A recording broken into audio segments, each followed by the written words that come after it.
Be'alotra. La paracha est composée de 5 éléments. On va essayer, parce que c'est bien entendu un exercice toujours très périlleux et difficile, d'essayer de comprendre le lien entre ces 5 éléments. Il y a d'autres éléments, mais nous on en a choisi 5. Le premier c'est la menorah, donc le candélabre, cette notion de chandelier à 7 branches qui devait être dans le Kodesh, à l'intérieur du temple. Le deuxième c'est Pessah Sheni, dans la paracha, celui qui n'a pas pu faire le premier Pessah parce qu'il était impur ou bien loin, il était honnête, il ne pouvait pas venir à Jérusalem, il le fera un mois plus tard. Le troisième, c'est cet étrange de Noun inversé dans une Aaron, qui d'après certaines vues, on va l'expliquer, est un livre en soi. La quatrième, c'est la faute du peuple d'Israël qui ne voulait plus de la manne et qui voulait manger de la viande. Et Dieu leur envoyait des cailles, des slaves. Et le cinquième, c'est la parole de Myriam en l'encontre de Moshe, lui reprochant d'avoir quitté sa femme. Elle est atteinte de lèpre, Moshe prie pour elle, elle est guérie. Bon, ces 5 éléments, on va essayer de comprendre un tout petit peu le lien profond qui les unit. Alors, on va commencer par la lumière. La menorah, qui est quand même l'élément cardinal. La paracha commence avec cette notion. La notion de la lumière, il fallait donc allumer la lumière dans le temple. Bon, tout le monde simplement demande qu'est-ce que Dieu a besoin de lumière, mais Dieu n'a besoin absolument de rien, je vous rassure. Mais le Midrash dit quelque chose de très beau. Il dit, imaginons que j'aide un aveugle à aller chez lui, et je l'aide tout le long du chemin. Et quand j'arrive chez lui, je demande à l'aveugle, est-ce que tu peux m'allumer la lumière? Et l'aveugle m'allume la lumière, il me dit, mais t'as pas besoin de moi, c'est toi qui m'as amené partout. Et on lui répond, c'est pour ne pas se sentir trop redevable. Donc il y a une sorte, Dieu, bien sûr, c'est lui qui nous donne la lumière, c'est lui qui nous donne la possibilité de voir. Mais il veut quelque part, que nous lui rendions un tout petit peu de ce qu'il nous donne pour que ça éveille notre conscience. Qu'en vérité, il nous donne la lumière, il nous donne la nourriture, il nous donne la vie. Et donc, toute la notion du sacrifice qu'on faisait au temple, mais aussi le candélabre, la lumière, pour bien comprendre que la lumière est un don. Et donc, la lumière a 3 dimensions. Une première dimension, celle que je viens de décrire, c'est la notion de don, de cadeau. La lumière permet aux choses d'apparaître. Or, vous savez que les gens dorment, nous dormons tous, nous sommes tous un peu endormis. Chaque seconde, chaque chose qui est éclairée, c'est un miracle, c'est une merveille, c'est un don, c'est un message de Dieu. Il n'y a pas un événement visuel, il n'y a pas... La lumière n'éclaire jamais du neutre. La lumière n'éclaire jamais des choses qui n'ont pas un sens.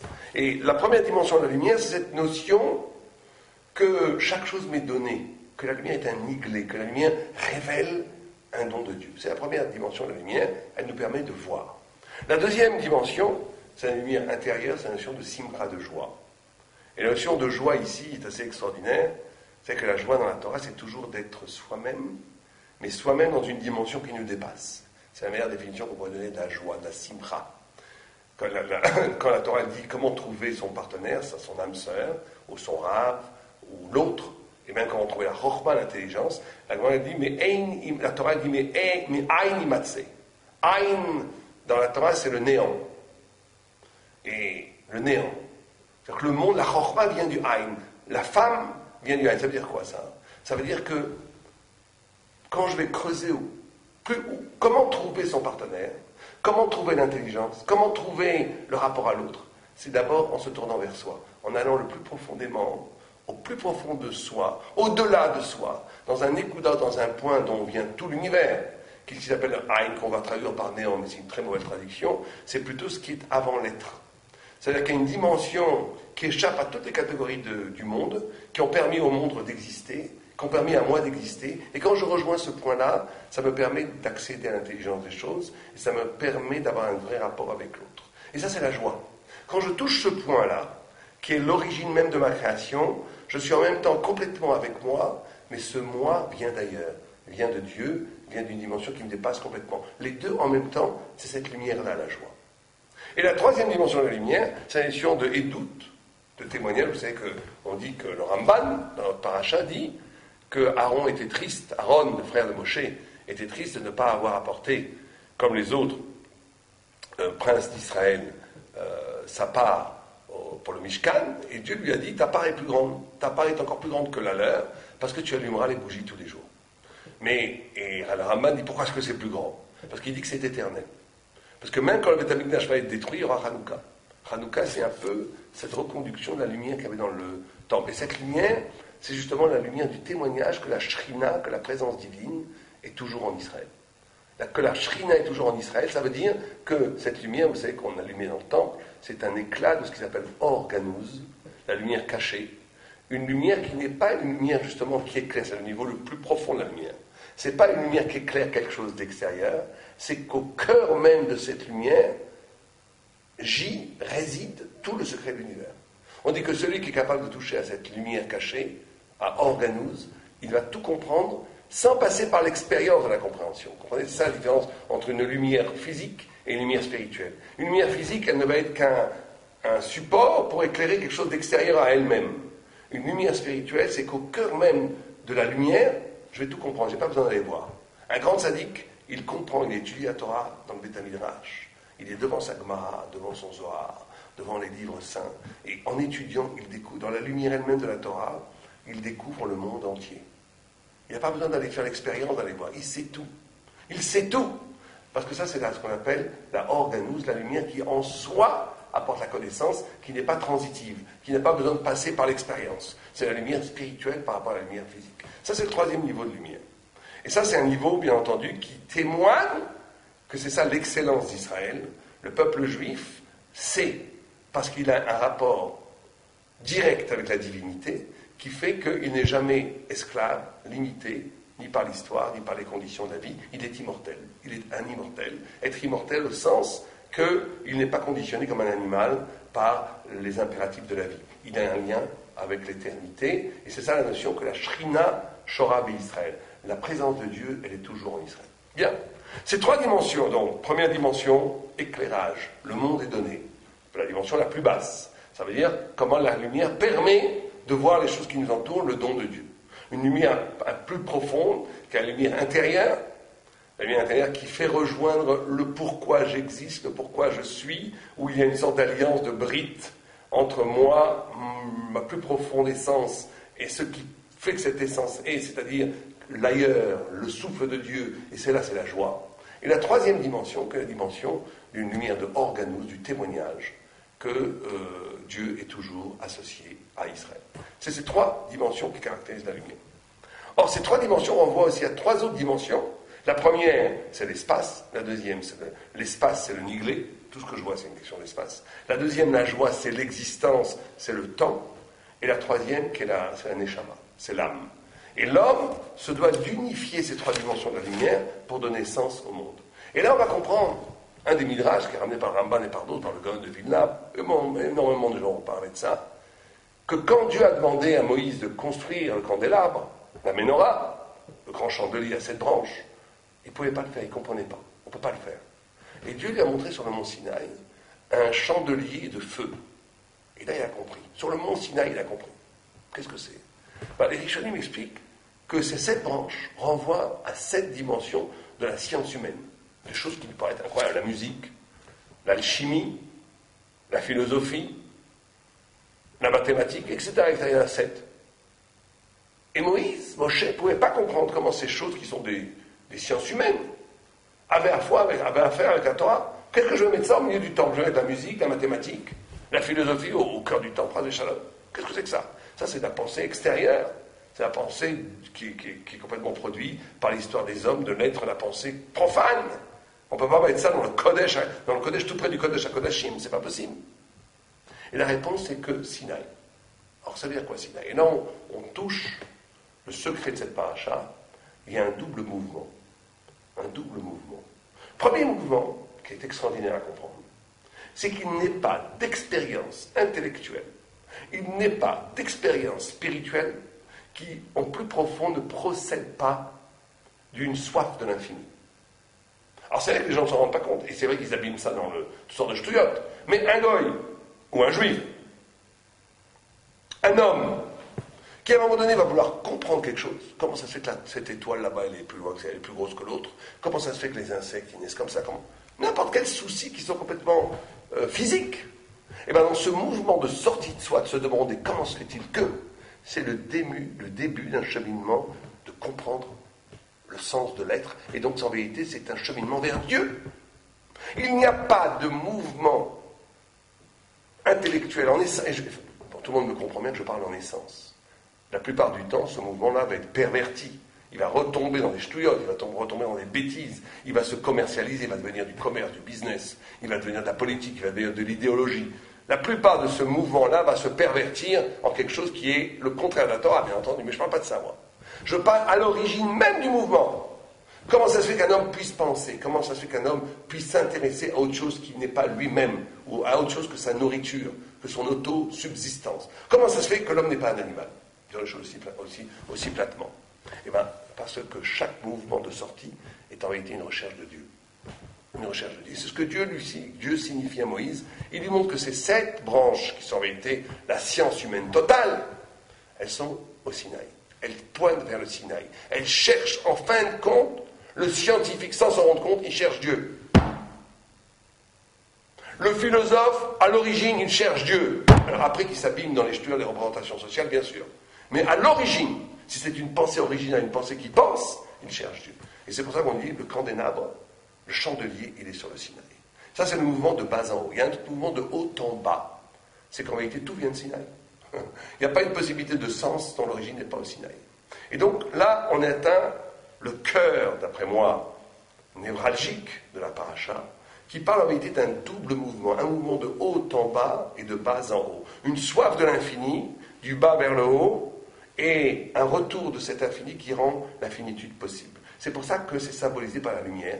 Parce que la lumière, je sais que c'est quelque chose, même scientifiquement, d'extraordinaire. Ça n'a pas de poids, c'est quelque chose qui n'est pratiquement pas physique, qui est pratiquement immatériel, et qui en même temps est physique, puisque l'œil le voit, c'est pas complètement spirituel. C'est en même temps, c'est les deux en même temps. C'est ce point là-dedans, ce point, près la lumière, ce serait presque une sorte de jonction entre l'infini et le fini, entre la spiritualité et la matérialité, entre le monde d'au-delà et le monde d'ici-bas.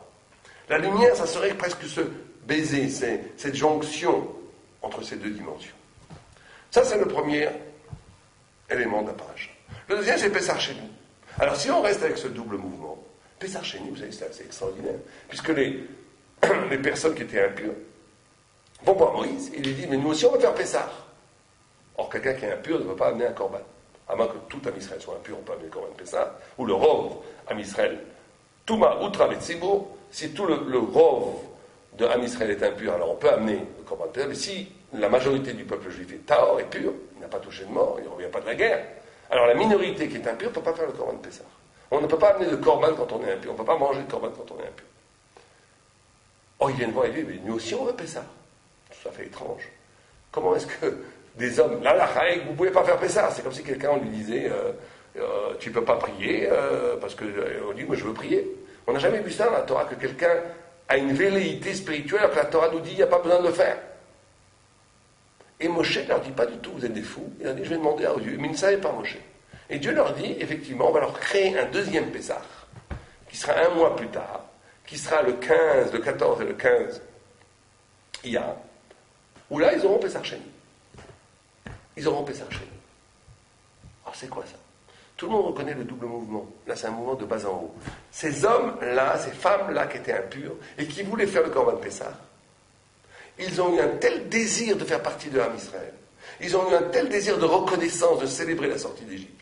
Ils ont eu un tel désir de s'unifier à Dieu à travers le korban de Pessah qu'ils avaient raté, que Kebiechol, ils ont créé un pont de Torah. Dieu a dit d'accord, faisons-leur un Pessah pour eux. Pessah Sheni.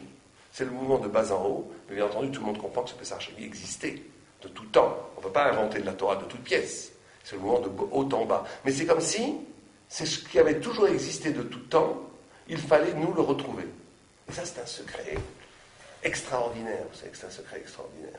C'est que c'est par l'initiative absolument nouvelle, en essayant de rejoindre, de créer des choses absolument nouvelles, des projets, que je rejoins le sens même de ma vie.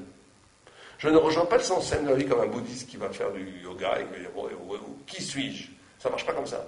Ça marche que quand je vais me sortir hors de moi-même pour donner, pour créer, pour faire des choses spirituellement, et bien c'est à ce moment-là que je vais me retrouver moi-même. Et bien là, c'est ce qui s'est passé. D'ailleurs, c'est la naissance, en vérité, au niveau originel, de ce qu'on appelle la Torah Shabbat Pé, la Torah orale. La Torah est composée d'une Torah écrite et d'une Torah orale, parce que d'un côté, on a une Torah qui est donnée par Dieu, mais après, il y a un côté que l'homme, comment il lit cette donnée. Comment il lit cette donnée, c'est le désir de rejoindre l'infini. Il y a les deux mouvements. La Torah écrite est un mouvement de haut en bas qui est donné. Il y a un mouvement de bas en haut, où moi je vais rejoindre cet infini qui m'a été donné. Mais cette Torah Shebalpé, elle va créer elle-même Kebichol, une nouvelle dimension de la Torah, qui n'était pas du tout manifeste ni évidente dans la Torah Sheberta. Et elle naît à partir de Pessah Sheni. Donc on rejoint encore ce double mouvement, là aussi. Alors les deux Noun inversés, qui sont le troisième élément, vous savez que quand on lit le texte, Vaïnso Aaron Vayomer Moshe, quand le Aaron HaKodesh bougeait, tout Am Israël le suivait, c'est-à-dire qu'on suivait le Aaron HaKodesh. Et quand Dieu disait au peuple juif, allez, que le Aaron HaKodesh, que l'arche sainte prenne le chemin du désert, et bien tout Am Israël se mobilisait et marchait dans le désert avec l'arche sainte. Et dans ce 3 psukim, il n'y a que 3 versets, il y a 2 Noun inversés, l'un devant, l'un derrière. L'un au début, l'un à la fin. Et une des vues dans la Gemara pense que c'est un livre en soi. Dans la Torah, il y aurait Sheva Sfarim. Il n'y aurait pas 5 livres de Moshe, il y en aurait 7. 5 livres de Torah, il y en aurait 7.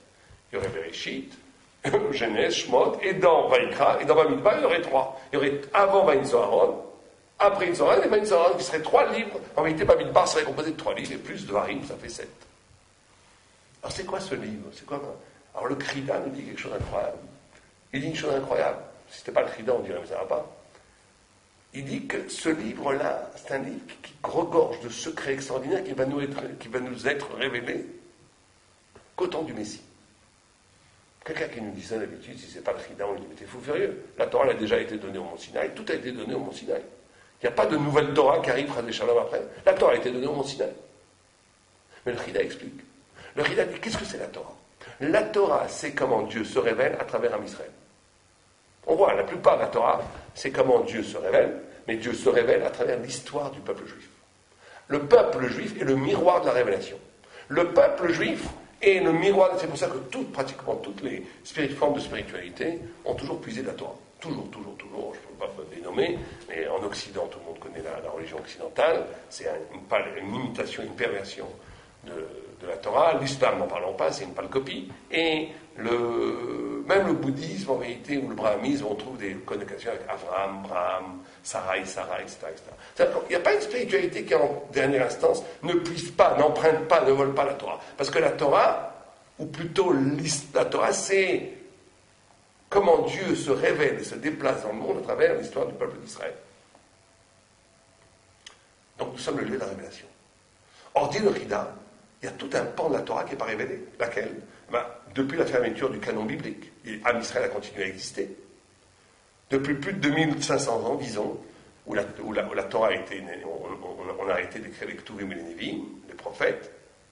Et bien, il y a tout un... Comment expliquer théoriquement tout ce qui s'est passé? L'exil après Rome. Comment expliquer la Shoah? Comment expliquer l'exil de Sfarad, d'Espagne, etc. Comment expliquer toutes sortes d'événements? On ne peut pas les expliquer. Alors les Chazal font un peu, nos sages le font dans la Gemara, mais de façon toraïque, chez Birtam, on ne l'a pas. Alors il dit c'est cette Torah-là. Le Messie va nous donner le sens toraïque de tout ce qui s'est passé dans le peuple juif, depuis la fermeture du canon biblique jusqu'à la venue du Messie. Et ça, c'est cette Torah-là qui est signifiée par Vaïnso Aaron, dans ce livre fermé, dans ce livre caché, dans ce livre avec 2 noms retournés. Alors là, on comprend encore une fois une idée fabuleuse du double mouvement. Le peuple juif est le peuple qui est en même temps un mouvement où il vit sa propre histoire, avec ses fautes, avec ses mérites, avec ses succès, avec ses échecs. Donc c'est un mouvement de bas en haut. L'homme, le peuple juif, essaie à travers la chaotique histoire universelle de trouver comme un bateau dans une tempête la voie qui va l'amener à la lumière messianique. C'est un mouvement qu'il fait lui-même. Mais ce mouvement qu'il fait lui-même est en vérité, en dernière instance, un kéli, un instrument pour que Dieu se révèle dans le monde. Et donc il y a un mouvement de haut en bas, et les deux en même temps. C'est ça le grand secret d'être juif.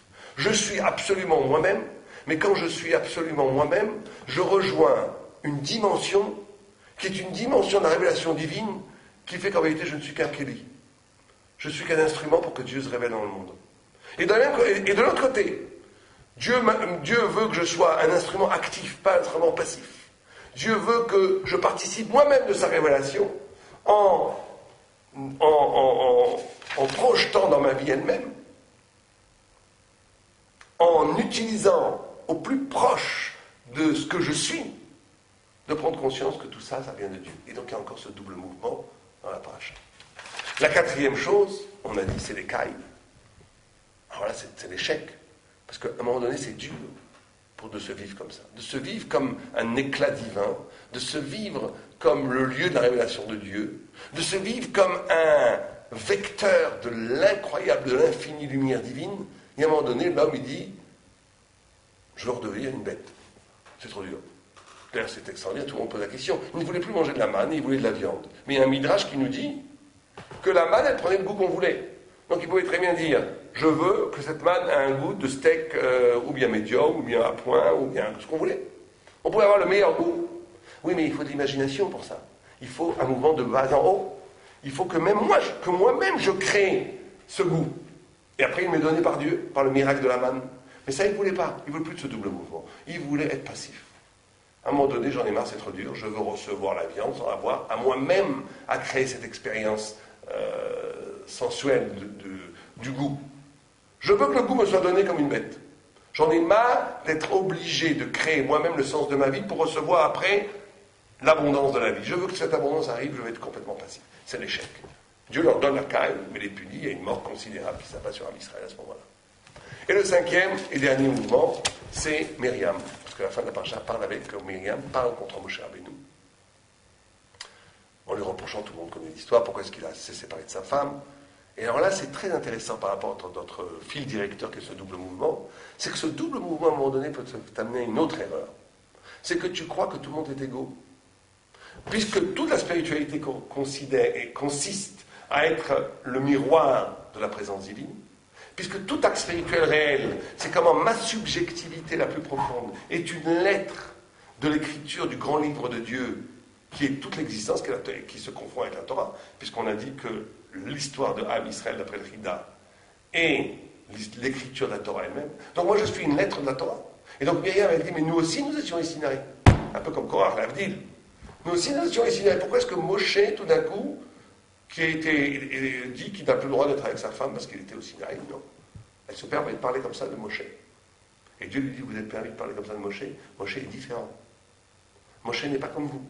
C'est-à-dire que, vous comprenez, ce double mouvement, que le fait même que la spiritualité, que la révélation, que la relation à Dieu a un double mouvement, un mouvement de haut en bas, un mouvement de bas en haut, ça veut dire que ma vie elle-même, en respectant toute sa subjectivité, toute son intrigue, toute sa spécificité, chacun est unique. Chacun est unique. Et cette unicité qui est vécue, si quelqu'un vit véritablement au bout de lui-même, il rencontre Dieu. Alors on pourrait croire, donc tout le monde est égaux. Chacun a une spiritualité, chacun a une subjectivité différente, qui est le lieu d'une révélation, qui est l'instrument d'une révélation divine. Et donc, il n'y a plus de différence entre moi et Moshe. Ben Moshe aussi, là. Nous aussi, on était au Sinaï. Chaque juif est une lettre qui écrit le grand livre de la Torah. Grande faute. Et ça, c'est le dernier grand secret de la paracha. Dieu dit, c'est pas parce qu'effectivement Dieu a orchestré un double mouvement, et Dieu veut que nous soyons des êtres vivants spécifiques, qui ne sont pas annulés par l'éclat divin, que Dieu veut que nous ayons le mérite, que notre personnalité, notre subjectivité, le plus profond de notre être, devienne lui-même Torah. Que ça veut dire que la hauteur hiérarchique de la transcendance est annulée. Il y a des niveaux. Moshe était à un autre niveau complètement. Et un autre à un autre niveau. C'est pas parce qu'il y a ce double mouvement que la notion d'hierarchie spirituelle n'existe plus. Ça, c'est le dernier grand enseignement qui doit nous amener à nous une grande humilité. Parce qu'il y a dans la Kabbalah ce qu'on appelle les différentes formes de Neshama, d'âme, on ne va pas rentrer maintenant là-dedans, mais c'est en tous les cas l'enseignement le plus cardinal que nous on doit recevoir de cette paracha, c'est qu'on doit s'inscrire dans ce double mouvement. Mais que ce double mouvement doit nous éviter deux écueils. Un, de ne pas faire un mouvement en arrière, c'est trop dur, je veux redevenir un être passif, je veux recevoir sans avoir à construire. Et deux, de ne pas croire que parce qu'à un moment donné, j'engage ma vie dans un cheminement spirituel, alors en ce cas-là, tout le monde se vaut. Non, il y a des immenses saluts des Rahamim. Il y en a dans le monde, il y en a des plus petits, il y en a des plus grands. Il y a une hiérarchie. Parce que Dieu est infini, et donc ce mouvement-là, et on peut le monter infiniment. C'est jamais définitif. Aleva Aleinu, et Shabbat Shalom.